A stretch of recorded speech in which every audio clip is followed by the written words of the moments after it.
Okay, Monday, November 25. Did a couple videos yesterday of me out here disking and just getting the disc a little bit till dark. I had to go meet the family for dinner.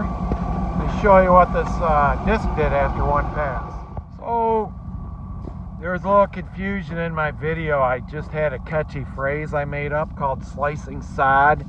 So a few people, I apologize, they thought I had some new sod or turf treatment thing or something. Kind of like how guys out west drag the alfalfa fields to split the root crowns. So, you know, one pass, you could see where it was soft. It really, I mean, it's almost like a mini furrow.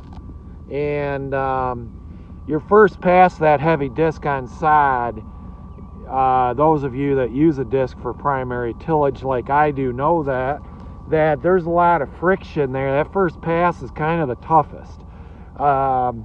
So I've got a combination here of some flat ground and some hilly ground over there, and I think it's too wet over there. I think I'm gonna save that to no-till because I just don't want to.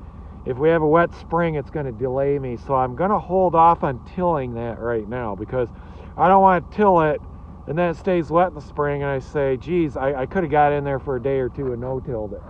And then I've got some hilly ground over there. There was one pass right before you get to that slope. I did one pass. I'm going to leave it because I don't want any erosion there.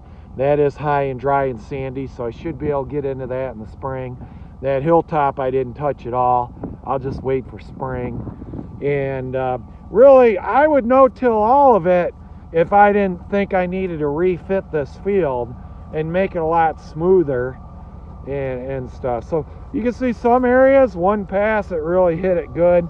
I'm gonna do two to three passes on this big wide open part. And we have to get a lot of manure and compost on this for the winter. I'm up in the air on whether or not I'm going to put any granulated fertilizer on. I really don't think I'm going to. I've got some reasons for that. So my reasons, you know, I feel that if I'm putting on granulated fertilizer, it kind of puts me in competition with the row crop guys. You know, the fertilizers always seems to be priced pretty much based on what the corn market's doing. I don't do corn. I don't want to be put at a disadvantage, okay? So I think there's a lot of disadvantage for the hay guy, you know, unless you're dairy and you're running that through your cows to get another product. You know, I'm pretty minimal on buying inputs such as commercial fertilizer. It's pretty expensive.